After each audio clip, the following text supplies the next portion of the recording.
안녕하세요. 정재기 변호사입니다. 오늘은 부동산을 분양받은 이후에 그 부동산 분양 계약을 해제하고 해제 절차에서 유의할 점에 대해서 설명을 드리겠습니다.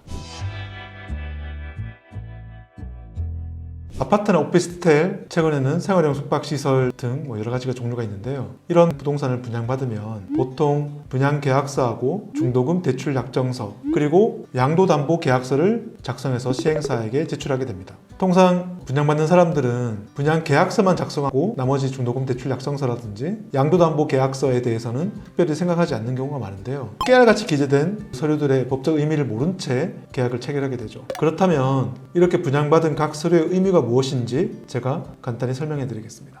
일단 분양계약서를 보겠습니다. 분양계약서에서 눈여겨볼 부분은 입주 예정이라고 계약 해제 또는 계약 해지 조항 그리고 위약금 관련된 조항입니다. 통상 입주 예정일을 기준으로 그날로부터 3개월 내지 6개월이 지났을 때 수분양자에게 계약을 해지할 수 있는 권리를 부여하고 있습니다. 법적으로는 이 계약 해제권을 약정 해제권이라고 합니다. 그렇다면 실제로 쓰이는 분양계약서를 제가 보여드리면서 설명드리겠습니다. 이 분양계약서를 보면 입주 예정일이 명시되어 있고 계약을 해지할 수 있는 권리를 입주 예정일보다 3개월 이내에 입주를 하지 못하게 되었을 때라고 기재되어 있고, 이것은 제가 설명드렸듯이 약정 해제권을 수분양자에게 부여하는 조항입니다. 이 약정 해제권의 의미는 이런 사실이 발생하면 책임 여부를 떠나서 그냥 해제할 수 있도록 하는 조항입니다. 만약에 입주 예정일보다 3개월이 지났을 때 수분양자가 계약을 해지했을 때는 통상적으로 총 분양 대금의 10%를 위약금으로 한다고 보통은 기재되어 있죠. 이 위약금의 의미는 손해배상금을 예정해 놓았다는 의미입니다. 그래서 이 위약금 조항에 따라서 내가 시행사의 입주 지연으로 인해서 다른 데 월세를 구해서 월세를 납부하고 있고 이사를 일시적으로 다른 데 가서 살아야 되는 여러 가지 손해가 있을 수 있겠는데, 그런 추가적인 손해가 있다 하더라도 손해배상을 받을 수 없고 오로지 위약금만 배상받을 수 있다는 의미입니다. 이렇게 입주 예정일이 3개월 또는 6개월이 초과된 경우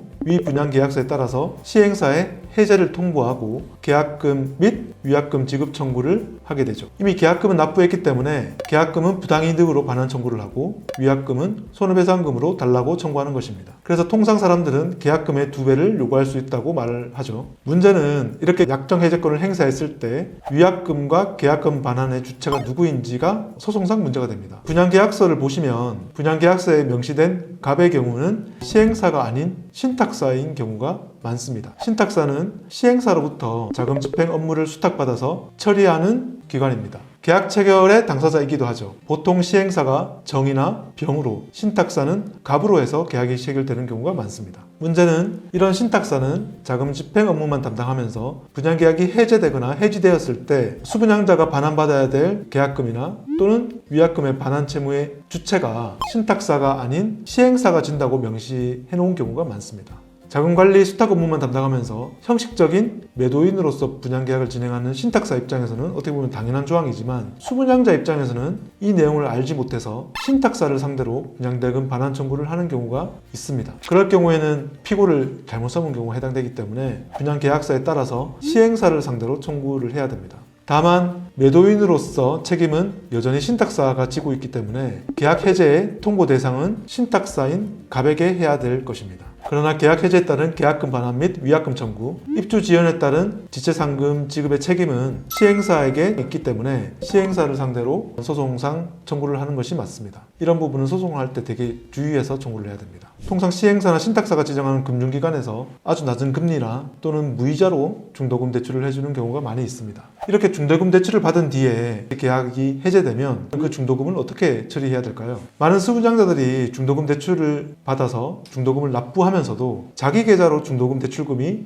입금되지 않았기 때문에 중도금을 납부한 바 없다고 생각하는 사람이 있습니다. 원칙상 중도금 역시 수분양자가 반환받고 이것을 금융기관에 반납해야 되는 게 맞습니다. 그런데 금융기관에서는 이렇게 분양계약이 해제되면 중도금이 원래 금융기관에 반환이 돼야 되는데 수분양자들이 이것을 다른데 써버릴 수 있고 또 금융기관에 반환을 안 한 경우도 발생할 수 있겠죠. 그래서 금융기관에서는 양도담보 설정 계약이라는 것을 요구합니다. 이것은 통상 분양계약 받을 때 요구를 하는데요. 금융기관은 수분양자의 분양대금 반환 청구권을 수분양자가 아닌 금융기관에 양도담보로 양도하는 계약을 수분양자와 체결하게 됩니다. 그렇게 해서 분양이 해제되면 금융기관이 직접 시행사나 신탁사에게 중도금 대출금 상당에 대한 반환 청구를 할 수 있고 수분양자는 그 양도담보 설정 때문에 반환 청구를 할 수 없게 됩니다. 다만 수분양자는 중도금 대출금에 대해서는 주채무자이기 때문에 또는 시행사를 상대로 중도금에 대해서는 금융기관에 변제하라는 청구는 가능할 수 있겠습니다. 이 같은 양도담보 체결 사실을 인지하지 못하거나 아니면 이것을 무시하고 중도금까지 수분양자에게 반환하라는 청구를 했을 때 시행사나 신탁사는 수분양자 당신에게는 중도금에 대한 반환 청구권이 없다고 항변을 할 수 있고, 그렇게 될 경우에는 계약금이 이기더라도 중도금에 대해서는 패소 가능성이 있죠. 통상 시행사나 신탁사는 계약이 해제되면 중도금을 수분양자를 대신해서 금융기관에 변제를 합니다. 이걸 보통 대위 변제를 하는데요. 그렇게 대위 변제가 되면 중도금 반환을 구할 이익은 더더욱 없겠죠.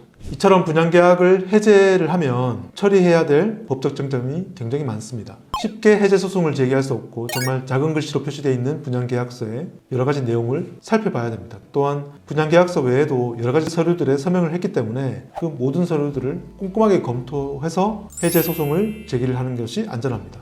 분양계약을 해제하겠다고 한 뒤에 중도금 이자나 잔금을 납부해버리면 지금까지 해제하겠다고 한 그 행위 그리고 그 원인이 된 하자에 대해서 법적으로 추인했다고 볼 여지가 생깁니다. 그래서 해제권을 행사한 뒤에는 어떠한 추가적인 계약 이행 행위를 하지 않는 것이 안전합니다.